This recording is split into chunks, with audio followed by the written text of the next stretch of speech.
So, good day everyone. We are the Group 1 and we are here to solve problems involving some of the topics that covering basic calculus. So, basically, we are going to apply all the knowledge that we have learned during our basic calculus class. So, for that, meron tayong dalawang part. So, for part A, answer each item and explain in your own words. So, for number 1, explain what the equation limit of f of x as x approaches to 2 is equal to 6 means, and is it possible for the equation to be true and yet f of 2 is equal to 7? So, una, what does the limit of f of x as x approaches to 2 is equal to 6 means? So, ang ibig sabihin lamang nito is, as x is getting closer and closer to 2, our f of x approaches a certain value which is getting closer and closer to 6. So, sa madaling sabi, habang yung x natin, yung value ng xc natin, which is 2, papalapit siya ng papalapit sa 2, yung ating f of x ay papalapit din ng papalapit sa 6. So, actually, we can graph that using Desmos. So, using Desmos, although walang limit dito sa Desmos, pwede natin i-type yung functions. Ang function natin ay f of x is equal to 6. So, 6. So, as you can see, ito yung graph natin. So, straight line lang siya. Pero kapag gumamit tayo ng table of values, so ang value ng x natin doon ay 2. So, dapat hanap tayo ng mga values or kukuha tayo ng mga values na nag-a-approach or papalapit ng papalapit sa 2. So, we can start from 1.3. So, next is 1.5. Then, 1.8. 1.99. Then, 1.999. So, as you can see, what have you noticed? So, ito yung x natin, ito yung horizontal axis natin, ito yung x, dito malolocate yung value ng x natin. So, habang papalapit ng papalapit yung x natin sa 2, lumalapit naman din ng lumalapit yung f of x natin sa 6. And also, you can see na yung value ng f of x natin ay equal lang yan sa value ng y values natin, which is itong 6. So, throughout the graph, iisa lang ang value niya. So, constant siya. Okay? Ganun din kapag kinuha natin from the right. Kasi itong value na nakinuha ko dito ay from the left lang. So, kung from the right, mas mag-a-approach sa 2, we can start from 2.8, then 2.5, 2.8, 2.5, 2.1, 2.01, 01, then 2.001. So, as you can see, kung from the right, magpapalapit ng papalapit naman din yung graph natin sa 2, then mag-a-approach siya yung f of x natin sa 6. So, parehas lang lamang sila. So, therefore, we can say na sila ay equal. Okay? So, nag-a-approach sila parehas sa 6. Next, is it possible for the equation to be true yet f of 2 is equal to 7? So, what does it mean? Kapag in-evaluate ba natin yung function, mag-i-equal ba siya sa 7? Yes, it is possible for the equation to be true. So, for example, mag-a-assume tayo dito ng isang function para ma-prove natin siya. So, let's say na nanggaling itong f of 2 dito sa function na to. Again, this is just an example, okay? So, ang f of x natin, so f of x is equal to 7 if x is equal to 2. So, dahil may condition tayo na equal sa, yung x daw natin equal sa 2, pwede natin i-evaluate directly itong 2 dito sa function natin, which is yung 7, and 7 pa rin yung makukuha natin. So, pwede natin siya i-prove using Desmos again. So, papinalitan natin yung f, kapag nilagay natin ng f of x equal to 7, so as you can see, kung from the right, no, yung values natin, papalapit din siya ng papalapit sa 7, yung f of x natin. Habang naman, kapag naman kinuha natin yung values ng x natin from the right, so we can start from 1.3, 1.5, 1.8, 1.9, then 1.99. So, as you can see, kapag from the left ang kinuha natin sa values ng x, papalapit din siya ng papalapit sa 7, and yung 7 natin is constant throughout the graph. So, possible siya, and nag-i-exist siya. So, what have you noticed? So, as you can see, etong una nating sinagutan, so ano nga bang ibig sabihin ng limit of f of x as x approaches to 2 is equal to 6? This is just limit. On the other hand, ito naman ay function. Nag-evaluate tayo. So, these are two different entities. So, huwag kayong malilito So, na-solve natin sila pareha. So, goods na tayo dyan. Next, number 2. Explain what the equation limit of g of x as x approaches to 7 is equal to 3 means. And is it possible for the equation to be true and yet g of 7 is undefined? So, what does limit of g of x as x approaches to 7 means? So, ang ibig sabihin niyan, just like the first explanation sa number 1, parehas lang siya. So, as x is getting closer and closer to 7, our g of x approaches a certain value which is getting closer and closer to 3. So, habang papalapit yung value ng x natin sa 7, yung g of x natin ay papalapit din ng papalapit sa value ng 3. So, using Desmos again, pwede natin siyang ilagay as g of x is equal to 3. Then, pwede tayong gumawa ng table of values dito. So, papalapit ng papalapit sa 7. So, from the left, pwede tayong mag-start sa 6.3, then 6.5, then 6.8, then 6.9, 6.9, then 6.99. Okay. So, as you can see, yung values natin, yung x natin, ay mag-a-approach sa 7. So, habang papalapit yung values natin sa 7, yung f of x naman natin ay papalapit sa 3. And also, constant siya throughout the graph. So, as you can see, yung y-coordinate natin, hindi siya nagbabago. How about from the left? So, kung from the left, pwede tayo mag-start sa 7.8, 7.5, 7.3, 7.1, let's try, and 7.01. So, as you can see, kung from the left, yung values ng x from the right rather, so kung from the right, yung values ng x natin from the right, habang papalapit siya ng papalapit sa 7, papalapit yung f of x naman, yung g of x naman natin ay nag-a-approach sa 3. So, as you can see, constant pa rin yung y value natin sa coordinate. So, as you can see, that is what it means sa limit of g of x natin. So, papalapit siya ng papalapit sa f of g of x na 3. Next, is it possible for the equation to be true and yet g of 7 is undefined? Okay, itong tinatanong. Kapag in-evaluate ba natin, magiging undefined ba siya? Yet, nag-i-exist ba ang graph or yung function? The answer is yes. It is possible for the equation to be true and becomes undefined. So, again, to prove this, we are just going to assume na itong g of 7 natin ay nanggaling dito sa function na to. So, if you recall, this is an example of rational function. So, g of x is equal to x squared minus 49 all over x minus 7. So, kapag sinubstitute natin yung 7 dito sa denominator natin, magiging 7 minus 7 yan, which is 0. So, kapag naging 0, ang denominator natin magiging undefined siya. So, bakit yung 7 sinubstitute ko lang dito sa denominator at hindi sa numerator? Although, kapag sinubstitute natin ang 7 dito sa numerator, magiging 7 squared, that is 49. So, 49 minus 49, 0 rin siya, di ba?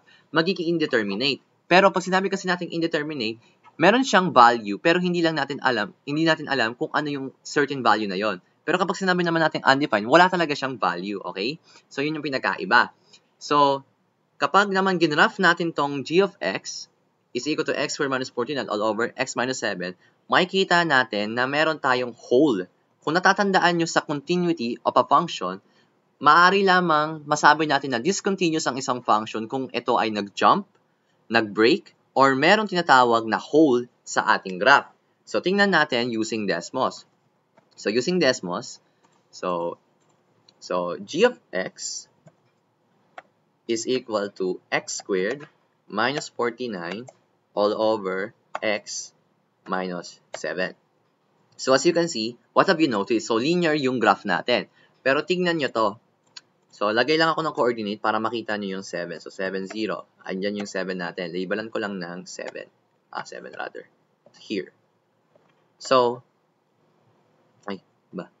here. So, as you can see, kung yung graph natin, approaching siya from the left, sabihin na natin, papalapit siya ng papalapit sa 7, taas pa tayo ng konti, palitan pa natin ng konti, papalapit siya sa 7, mapapansin nyo, habang lumalapit siya sa 7, pagdating dito, at exactly 7, naging undefined siya. At kung mapapansin nyo, meron siyang hole sa graph. So, dito yung ibig sabihin natin na undefined. Although nag-i-exist yung graph niya, pagdating dito sa 7, kapag sinubstitute natin yung 7 doon sa denominator, magiging undefined siya. So, again, yun yung ibig ko sabihin sa whole. Ayan. So, undefined siya. So, 7, and yung y value niya is undefined. Alright. Next. So, as you can see, na-solve na natin yung dalawa. Again, these are two different entities. Itong isa ay limits, Ito namang isa ay rational function or function. So, again, we solve it quietly. So, next tayo for number 3. Okay. Suppose limit of h of x as x approaches to 5 from the left. So, as you can see, yung 5 natin may exponent na negative is equal to 0. And limit of h of x as x approaches to 5 from the right is equal to 1. Ang tinatanong, is it possible for the limit of h of x as x approaches to 5 to exist? Nag-exist nga ba siya? So, meron tayo dito ang limit of h of x as x approaches 5 from the left. So, again, kapag from the left, makita natin na yung exponent dito sa value ng c natin ay merong negative. Kapag naman from the right, eto siya. So, the limit of h of x as x approaches 5 from the right, meron siyang positive or plus sign sa exponent ng c is equal to 1.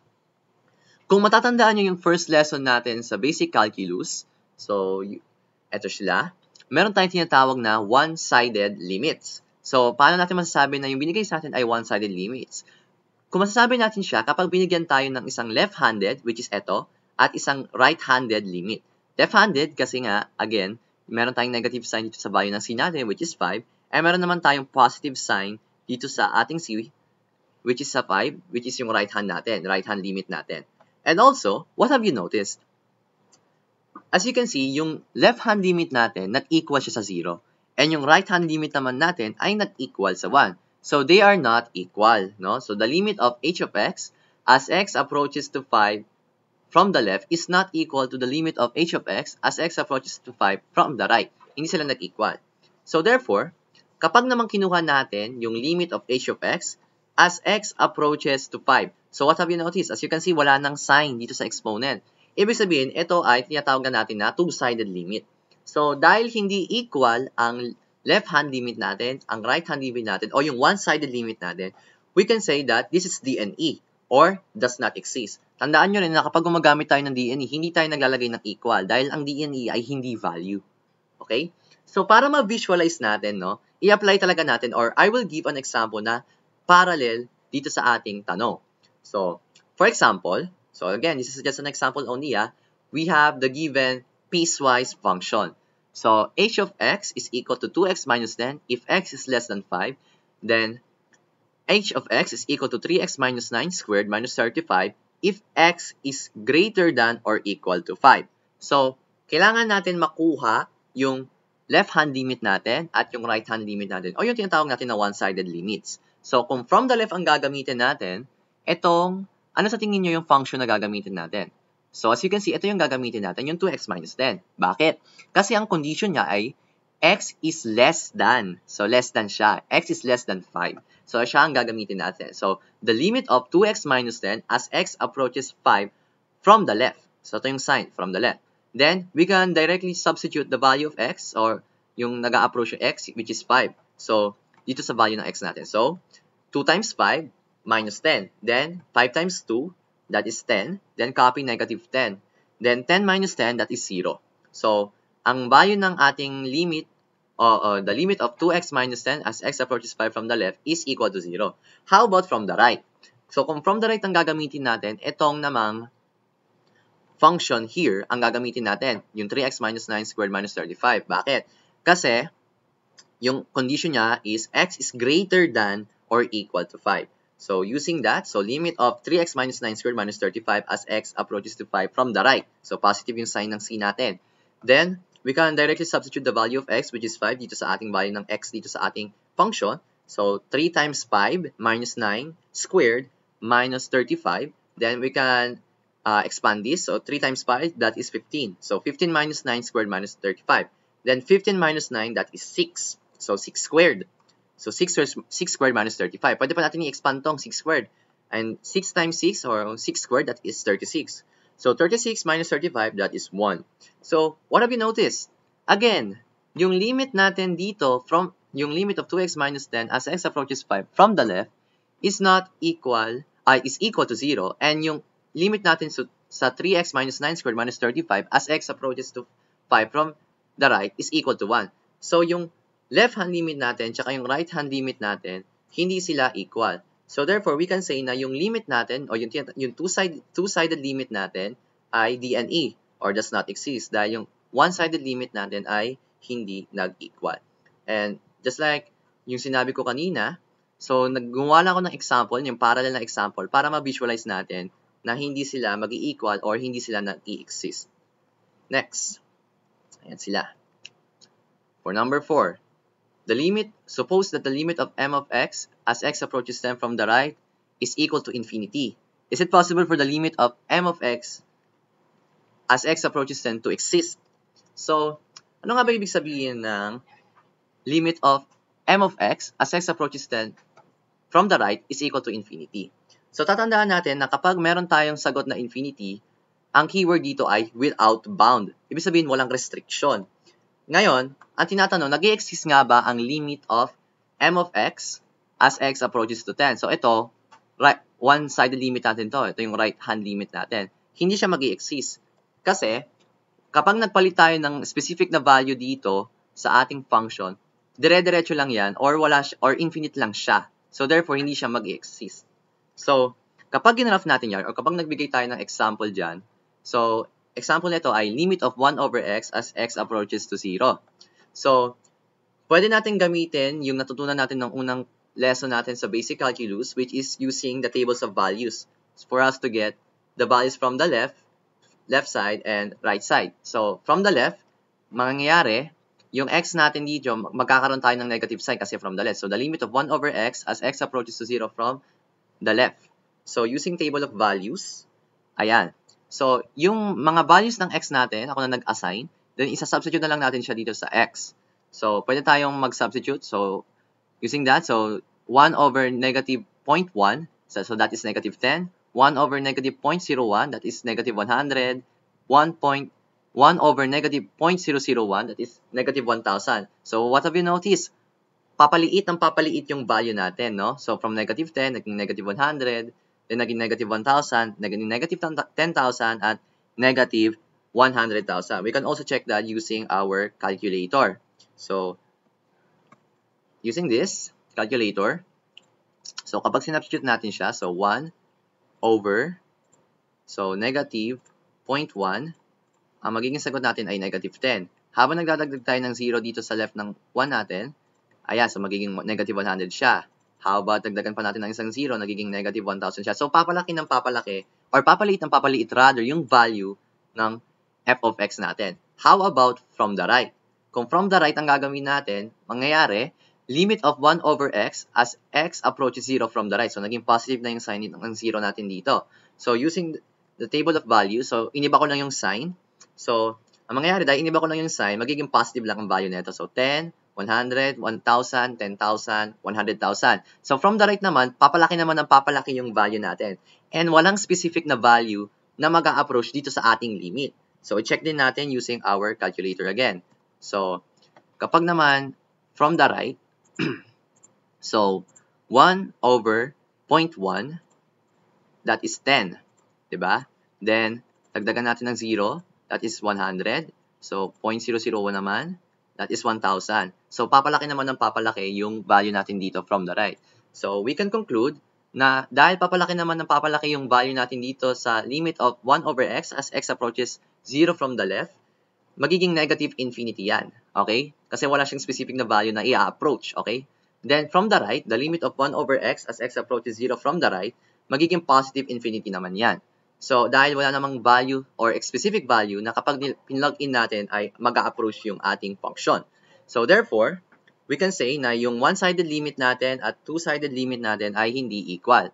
So, ang ating two-sided limit, which is limit of 1 over x as x approaches 0, is DNE or does not exist. Actually, we can graph this using Desmos. So, using Desmos, so, dahil wala tayong limit dito sa Desmos, pwede na tayong mag-assign. So, sabihin natin, f of x is equal to 1 over x. Okay. So, as you can see, meron tayong rational function. Zoom in ko lang. So, tapos, ang limit natin, o yung value ng x natin, ay mag-a-approach siya sa 0. So, ayan. So, gawin natin itong broken line. So, ayan. So, kung natatandaan nyo sa GenMath or sa General Mathematics, meron tayong tinatawag na horizontal asymptote. which is kapag sinubstitute natin yung value doon sa ating denominator, magiging undefined siya. So therefore, dapat yung graph natin ay hindi dumaan doon. So as you can see, dito sa graph natin, hindi dumadaan yung graph natin sa 0. Bakit? Yun yung asymptotes niya. Papalapit lang siya ng papalapit sa 0, pero hindi siya mag-a-approach dun, o hindi siya didikit. Okay? Ganon din dito sa baba. Okay? So that is why negative infinity siya. Kasi kung from the left, bababa lang yan. Okay? At papataas lang, papaliitan ng papaliit yung value niya. Ngayon naman, kung from the right, papalaki naman ng papalaki yung value niya. And hindi siya mag-a-approach sa y-axis natin or yung sa x-axis natin na 0. Okay? So, that's it. Next. So for part B, determine all the values of C which limit of x, the limit of r of x as x approaches C does not exist. So, meron tayong piecewise function dito. So, marami-raming function to. Meron tayong 4. Next. So, r of x is equal to x minus 2 all over x plus 5 as if x is less than or equal to negative 4. Next. R of x is equal to 4 if x is greater than negative 4 but less than 0. Next. R of x is equal to x squared minus 7x plus 4 if x is greater than or equal to 0 but less than or equal to 7. And lastly, r of x is equal to x minus 3 all over x minus 8 squared if x is greater than 7. So, unahin natin yung unang function natin. Ang titignan natin kung hindi siya mag-exist. So, as you can see yung condition dito, so r of x is equal to x minus 2 all over x plus 5 if x is greater than or if x is less than or equal to negative 4. Kapag pinalit natin yung negative 4 dito sa ating denominator, mag-exist pa rin siya. Okay? So, how about kapag ginawa natin, iniba natin yung interval? What if gawin natin r of x is equal to x minus 2 or over x plus 5 if x is less than or equal to negative 5? Kapag yung negative 5 ay ipinalit natin dito sa denominator natin, which is x plus 5, magiging 0 na siya. So, kapag nag-0 yung denominator natin, magiging undefined na siya. So, therefore, kapag naging undefined, magiging DNE na siya or does not exist. So, bawal siyang maging, o bawal palitan yung x natin, or bawal mag-equal yung x natin sa negative 5. And we can visualize that using Desmos. So, r of x is equal to x minus 2 all over x plus 5. X plus 5 rather. Ayan. So, as you can see, meron din tayong tinatawag again na horizontal asymptote. Yung horizontal asymptote, dito hindi mag-a-approach yung graph, but rather magiging asymptotic siya sa part na to. So, ang ating horizontal asymptote ay negative 5. Then, gawin natin siyang broken line. Ayan. So, as you can see, yung graph natin, papalapit lang siya ng papalapit sa 0, ay sa negative 5 rather, pero hindi siya mag-a-approach. Ganon din dito sa taas. Papalapit lang siya ng papalapit sa negative 5, pero hindi siya mag-a-approach. So, bawal bawal ipalit ang negative 5 dito sa x natin or else magiging undefined siya. Or, as you can see dito sa ating instruction, na hindi siya mag-exist. Okay? How about this one? So, r of x is equal to 4 if x is greater than negative 4 but less than 0. So, dahil constant lang ay binigay natin, kahit ano man ang value ng x natin dito, mag-exist pa rin to. So, there's no value that will make the function r of x DNE or does not exist or undefined. Dahil continuous lang siya. So, pakita ko sa inyo. So, r of x is equal to 4. So, itong graph natin, kahit saan man yan, continuous lang yung y value natin dyan. Iisa lang siya, constant lang siya. So, continuous yan. Okay? Next. Tayo. So, next function natin is r of x is equal to x squared minus 7x plus 4. If x is greater than or equal to 0 but less than or equal to 7. So, meron tayo dito ang quadratic function. So, yung quadratic function natin, tatandaan natin na sa lahat ng klase ng polynomial, whether cubic man yan, quartic or quintic man yan, o kahit anong klaseng polynomial man yan, palaging may certain value siya. So, there's no value that will make the function r of x DNE or undefined. And note that all polynomial functions are continuous everywhere. Kung tatandaan nyo yung lesson natin na continuity of a function, lahat ng polynomials ay continuous. So, this means that you can always find a value for the function that at any point you choose. So, there are no gaps, walang jump, wala ring hole sa graph natin, at kapag dinrawing natin siya manually using a graphing paper, hindi magli-lift yung pen natin kapag dinrawing at dire-diretso lang siya. So, to visualize, we can plug in the r of x or the function, so x squared minus 7x plus 4. So as you can see, yung graph natin, continuous lang yan at wala siyang value na makakapag-undefined sa kanya. So this continuous lang yan, infinitely. Okay. Next. For the last one, meron tayong rational function. So r of x is equal to x minus 3 all over x minus 8 squared if x is greater than 7. So, magiging d and e siya. Kasi ang condition natin dito ay if x is greater than 7. Kapag kinuha natin yung value ng x sa 8 na mas mataas sa 7, let's say 8. So, kapag sinasubstitute natin yung 8 dito sa ating denominator which is x minus 8 squared. So, kapag yung x minus 8 squared natin pinalitan natin ng 8 minus 8 squared, magiging 0 squared na siya. And ang 0 squared, 0 pa rin yun. So, ang magiging denominator natin ay 0. So, x minus 3 all over 0, which is undefined. So, bawal maging 8 or bawal tayo mag-substitute ng 8 dito sa ating denominator para i-substitute dito sa ating x kasi magiging undefined siya. So, kapag ginraph natin yan, so r of x is equal to x minus 3 all over x minus 8 squared. So, ang asymptote natin, so ang ating horizontal asymptote ay x is equal to positive 8. So, gawin natin siyang broken line kasi asymptote siya. Yan. So, as you can see, yung graph natin, so magmula dito, yung graph natin, papalapit lang siya ng papalapit sa 8, pero hindi siya didikit kasi nga asymptote siya. Okay. So, that is the graph of our rational function. And that's it and that's all. Thank you for listening and I hope you learned something from our group.